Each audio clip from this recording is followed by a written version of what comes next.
Pemirsa Oleh TV, berjumpa kembali bersama saya Winata dalam program Berita Terkini. Kali ini saya berada di ruangan Dekan Fakultas Hukum Universitas Hormadewa dan saya akan mewawancarai Dekan FH Unwad, Bapak Profesor Dr. I Nyoman Putu Budiarto SHMH, berkaitan dengan akan dilaksanakannya pembatasan kegiatan masyarakat di Kota Denpasar. Mungkin dari sisi hukum mungkin Pak Dekan bisa memberikan, kita sapa dulu. Om Swastiastu, Pak Prof. Swastiastu. Ya, Pagi.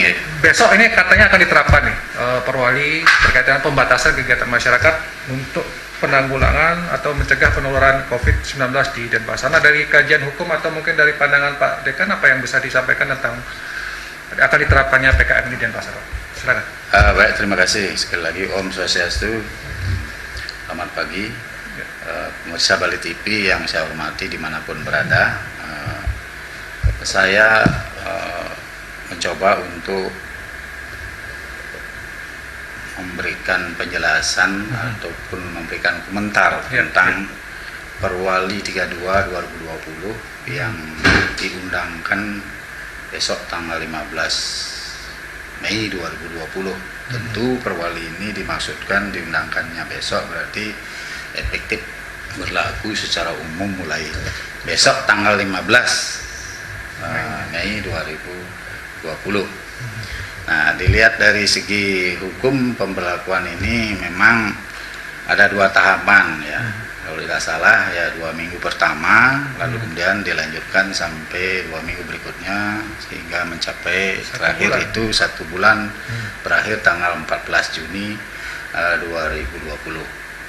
Nah, barangkali waktu ini ditentukan oleh pemerintah kota ya dalam kerangka untuk mengacu juga informasi dari penanganan COVID di pemerintah pusat bahwa diduga atau diperkirakan pada bulan Juni nanti ini sudah mulai mereda. Mudah-mudahan kita semua berdoa supaya COVID ini segera berakhir dan betul-betul bulan Juni, setidaknya bulan Juni akhir ini sudah mulai normal lagi kehidupan kita.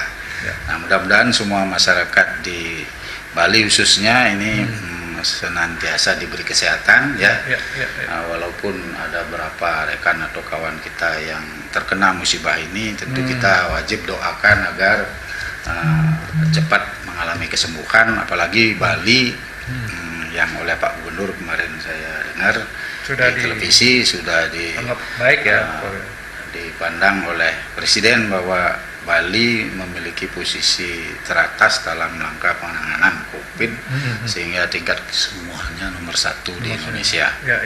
Nah, sehubungan dengan itu nampaknya Wali Kota Denpasar ini saya mengapresiasi barangkali ikut berpartisipasi tentu sebagai pemerintah mempercepat bagaimana kebijakan pemerintah pusat dan provinsi yang sudah kelihatan bahwa penanggulangan atau penanganannya itu kesembuhannya adalah nomor 1. Lalu kemudian tentu ini oleh pemerintah Kota Denpasar diapresiasi dengan membuat sebuah Perwali nomor 32 2020. Nah, di Perwali ini saya cermati kan berlaku untuk umum ya, warga masyarakat Kota Denpasar dan juga tentunya warga lain dari luar Kota Denpasar yang ya memiliki hubungan atau akan beraktivitas ya atau masuk keluar dari Denpasar dan ke Denpasar. Tampaknya ini akan menjadi persoalan yang sangat krusial dalam penerapan PKM ini ya, Prof. Barangkali di satu sisi bisa iya ya, dan di sisi lain bisa juga tidak.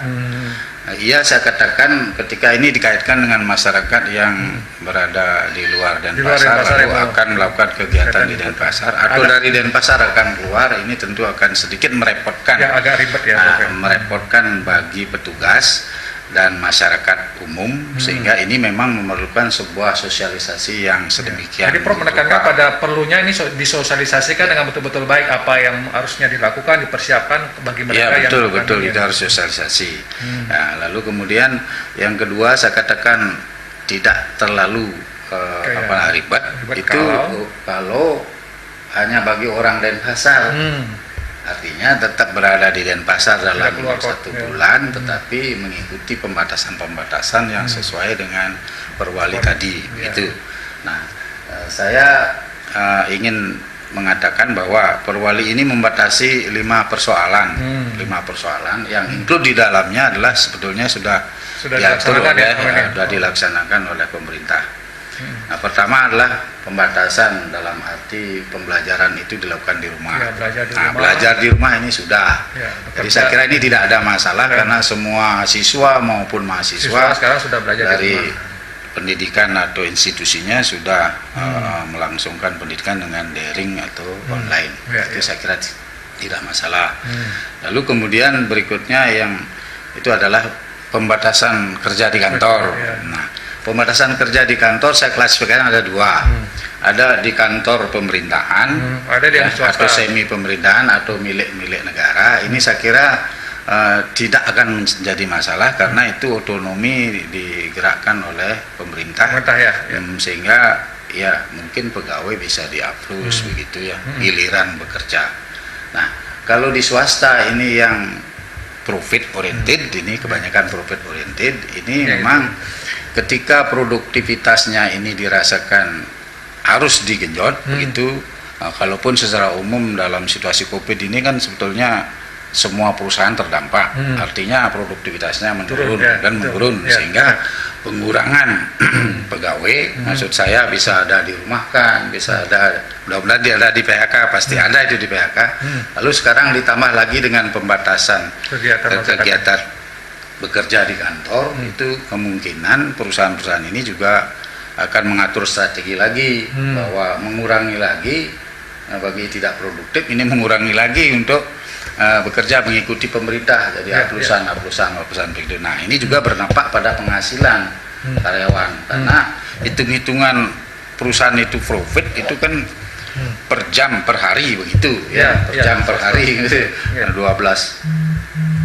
8 jam dengan berapa dan seterusnya. Nah, itu harus dihitung sehingga dengan pengurangan ini mesti akan dilakukan produktivitas, efisiensi akan didapatkan, sehingga yang menjadi korbannya adalah tenaga kerja atau karyawan. Mudah-mudahan tidak.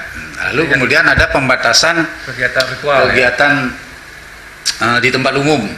Nah, di tempat umum ini ada objek-objek wisata, otomatis ya sudah mulai menurun, kemudian di lapangan dan lain sebagainya ini memang saya kira tidak akan banyak mengalami kendala sejauh para pihak yang mengelola objek maupun tempat umum ini memang sudah memahami betul sehingga tidak terjadi adu argumentasi dengan pengunjung ataupun dengan mereka masyarakat yang ingin ke tempat umum itu.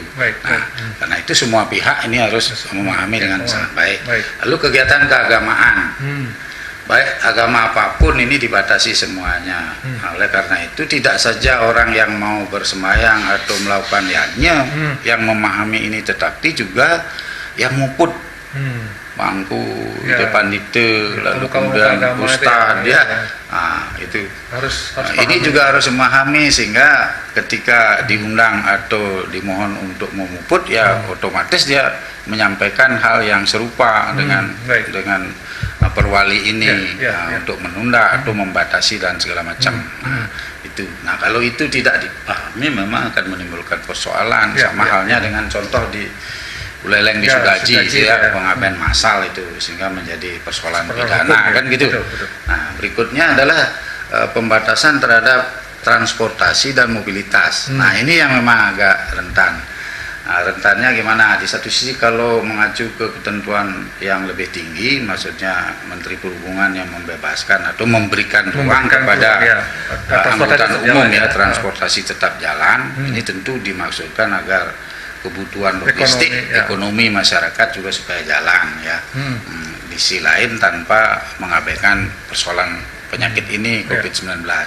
Oleh karena itu muatan-muatan barang saya kira itu memang harus diberikan lewat di jalan umum atau ke tempat di mana katakanlah ke Denpasar diberikan. Lalu kemudian ini saya kira tidak menjadi persoalan. Tapi yang menjadi persoalan adalah angkutan umum yang menumpang atau membawa penumpang. Angkutan orang ya, ini yang jadi persoalan. Nah, itu mungkin perlu di stressing lagi oleh Pemkot supaya bisa sosialisasi, kemudian angkutan barang ini bagaimana supaya diantisipasi tidak terjadi kemacetan misalnya, Prof, ya, atau ini dijaganya dengan ya betul. Kalau tidak salah Pemkot itu sudah membagi posko-posko yang ada, kalau salah ada 26 ada sekian titik, ada 26 titik dengan pusatnya itu di Umuahanyar. Ya. Lalu kemudian tentu mereka sudah dibekali SOP masing-masing, bagaimana angkutan barang, bagaimana angkutan umum. Di angkutan umum ini atau orang perorangan pribadi ini kan lalu lalang terlalu banyak di Indonesia atau di Denpasar ini, sehingga di situ oleh Pemda dipersyaratkan di pedoman teknis dalam penakan PKM ini kan ada bahwa apa yang harus dipersiapkan oleh orang perorangan itu, apa yang harus dipersiapkan oleh kantoran atau perusahaan, apa juga yang dipersiapkan di tempat umum dan lain-lain seterusnya, itu sudah ada semuanya. Harus itu diperhatikan, Prof. Diperhatikan. Baik. Karena ini waktunya terbatas, Prof. Jadi mungkin ada yang di stressing lagi apa yang PKM ini dari tadi sosialisasi, persiapan. Nah, apalagi yang mungkin yang paling penting? Yang paling penting dari sisi hukum ini sanksi ya.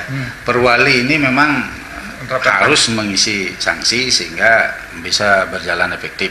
Kalau perwali tidak berisi sanksi, namanya macan ompong, semua kan melanggar. Nah, sanksinya saya lihat itu ada sanksi administrasi, ditujukan kepada satu subyek hukumnya, itu satu mengenai perusahaan atau kantor. Jadi pimpinan daripada kegiatan usaha atau kantor itu yang disasar. Yang kedua mengenai orang, jadi masyarakat umum, orang perseorangan ini dikenakan.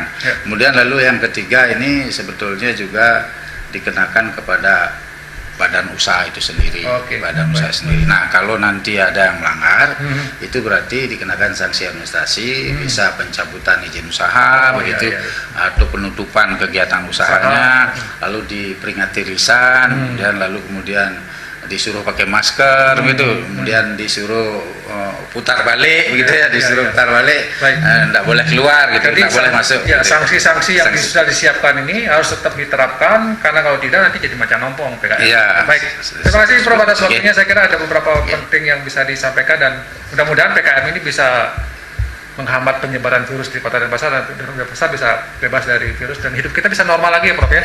Baik, terima kasih Prof. Dan demikian tadi wawancara saya dengan Dekan Fakultas Hukum Universitas Warmadewa, dan mudah-mudahan ini bisa menjadi sesi yang penting juga buat pelaksanaan PKM di Kota Denpasar. Sampai jumpa di berita terkini berikutnya. Terima kasih.